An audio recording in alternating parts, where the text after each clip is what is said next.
National Party leader Christopher Luxon has just returned from an overseas trip to Ireland, the United Kingdom and Singapore, and he joins me now.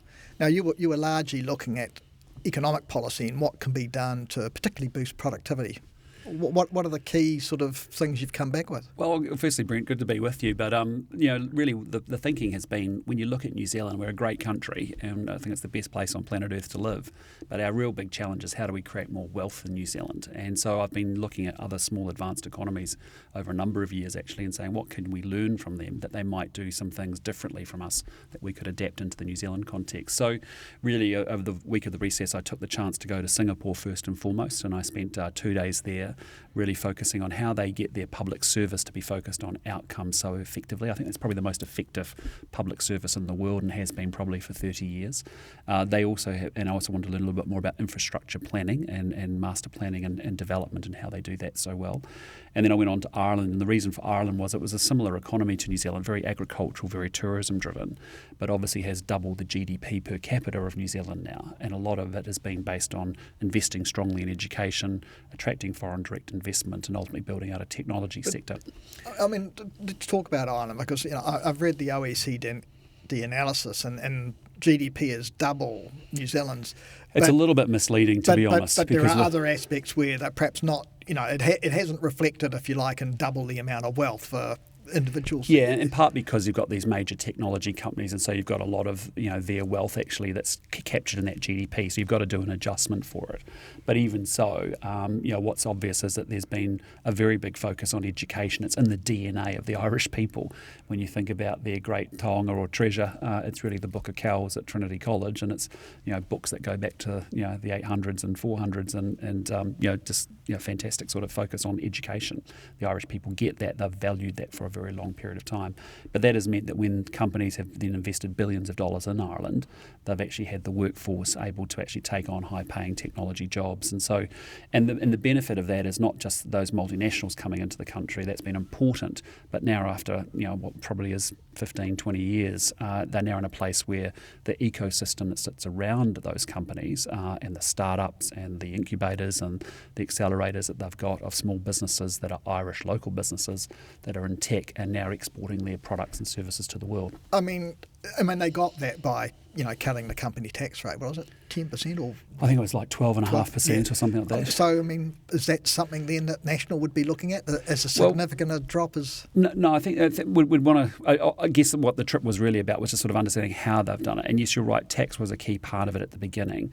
Now it's really a function of the fact they've got a very educated, very good English-speaking workforce, and also their location within Europe. And but the benefit for me was in Ireland that I thought there were things that were useful to us was if you look at their New Zealand Trade and Enterprise equivalent, for example, they do things like exactly like we do, offer market access around the world for their exporting firms, but they also do something quite different, which is they actually invest in 3,500 small firms and actually give them some seed capital and then have an equity stake in those firms as they enlarge. Likewise, there's a whole investment, Ireland Development Agency that's actually got a very active foreign direct investment focus, and they've got 350 people working in that agency in Ireland. And the third bit that I thought was interesting was they have a National Science Foundation which actually coordinates all their research and development spend. And so if you think about New Zealand, in terms of how we get more prosperous, one is we have to build a world-class education system. Two, we really have to sort out infrastructure so we connect with each other and to the world, and we get good knowledge transfer and flows of capital and trade and data and people-to-people connections. We have to invest very strongly in research and development and technology.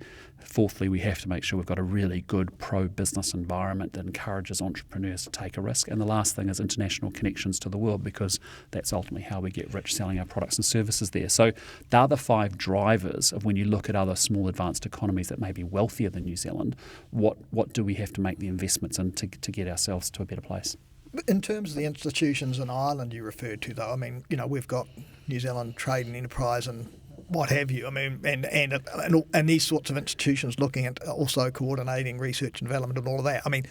Was there something different about the way they operate at a? I guess they've been operating for longer. If you think about I think the National Science Foundation has 200 million euros in funding that they disperse through their, largely they've got a probably a different way of working with respect to the way the universities and research and development and universities actually work with businesses that ultimately work with government. There's a good nexus there between those actors. The foreign direct investment is very different from how we operate in New Zealand because we have an overseas investment office. To be honest, it's quite slow and cumbersome to work with if you want to make an investment here in New Zealand. And a lot of our foreign direct investment we attract is often small scale and small size. This is actually a greenfields foreign direct investment actively going out in the world, making the case for why Ireland's a good base for investment for a European operation. So there's what I'm interested in is the principles of things. We won't do this. There's not necessarily to say we have to do the same things, but what you want to do is see, well, actually that's an interesting way of going about it. An NZTE that actually makes investments in firms in order to give them some seed capital to get them expanding out in the world. Foreign direct investment, very, very, very assertive, very comprehensive, really good welcoming approach of firms coming into New Zealand. I think it's very difficult if you're an overseas firm wanting to invest in New Zealand. It's a very slow process. It's very cumbersome. I can think of several examples where it's been very torturous for the international firm wanting to build an international research centre here in New Zealand of talent, and very, very cumbersome process. Well, so at the very least then, would you be looking at, relaxing the foreign investment rules? Well, improving the capability. We've got very few people, say, for example, actively going out in the world and making the case to big, to companies as to why they should invest in New Zealand relative to other countries. We don't. There's an opportunity for us to do that quite differently. How much, though, does distance remain a problem? Because, Ireland, it sits on the back doorstep of Europe. It's, and be honest, part of the European Union, which helped actually boost, because before that, the Irish economic performance was woeful. Yeah, but I'd just say, so I get it, but I was just looking at those how they've unleashed enterprise in Ireland. There is a real, one of the challenges we have in New Zealand is we don't have any big global frontier firms.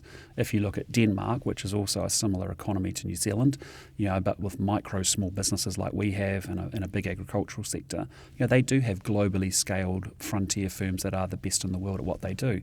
Think Maersk, think Lego, there's a number of them. That's our challenge in New Zealand is we don't have enough frontier firms because essentially the global firms are much more productive and then the top 10% of New Zealand firms are 7 times more productive than the bottom 10% of firms in New Zealand. So saying if one of the big thrusts is how do we create a more pro-business and support business to grow, knowing that's the lifeblood of how we actually get wealthier in New Zealand and get to higher wages and salaries, those are the kind of conversations that I'm interested in. You talked about taking a pro-business approach. What's a pro-business approach mean? Well, what I think, if you're a New Zealand small, medium enterprise at the moment, I think it's pretty tough in New Zealand. I think we've got the most creative people, the most innovative people. We've got the world's best talent here in New Zealand. But I think it's pretty hard under this government to actually get ahead and actually to take a risk. You've got a lot of uncertainty around costs, compliance, red tape. You've got a lot of, and people aren't prepared to make investments because they're not quite sure what's coming next or what changes are coming next. You've had a whole bunch of costs that have been passed through to small business. You've still got the national jobs tax or the national insurance scheme that the government's talking about, and you've got national awards. They're not things that are leading to more productivity or more effective, more efficient, more efficient businesses. So just then, so fair pay agreements would go. We're not interested in fair pay agreements. We're not interested in national income insurance. We really want to reinstate the 90-day trial. We want a flexible labour market, and we want to make sure we've got sensible, smart regulation, not endless red tape and difficulty of people getting on with business. Do you accept that at the same time that there's been a problem for some employees in industries in terms of unfairness or? Well, the ultimate way in which we get to raise the floor for all New Zealanders, we want to build an economy where everybody gets wealthier. If you want to, get ahead in life, you can, and the best way to do that is often to start a business. We want to be very, very proactive about, supporting people who want to start a business and make this a great place and a very attractive place to build a global business from. That's the great thing about New Zealand now is that you don't have to worry so much about the geographical distance because, you can build services from here, as we're saying, with software as a service, Probusiness and a whole bunch of other technology organisations that are doing incredibly well from New Zealand, because you can be global from here, whereas in the old days, 20 years ago, you'd build a business in New Zealand, maybe go to Australia, and then you'd think about expanding somewhere else.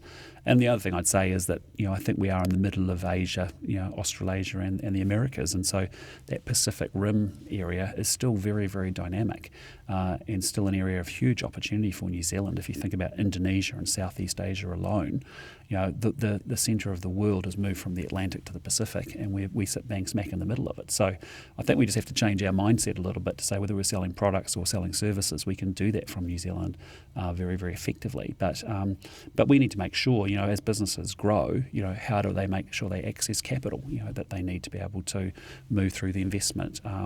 If you think about the process from startup to an IPO, there's a whole chain of investment and seed investment and money raising that's needed.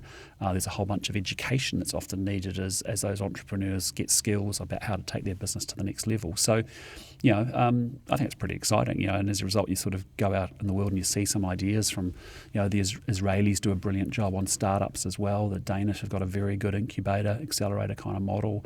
The Irish have been exceptional at foreign direct investment and building exporting firms that become globally scaled. I met with Dayon, for example, which is an Irish tech company, started some decades ago around this ecosystem that was created in technology, and now they are the people behind, say, our Real Me Identity program that we have here in New Zealand. And so there's all sorts of things that are quite possible if we have some ambition and some aspiration to make it even better for businesses and people to want to start a business from New Zealand. Christopher Luxon, thank you for your time. Appreciate it.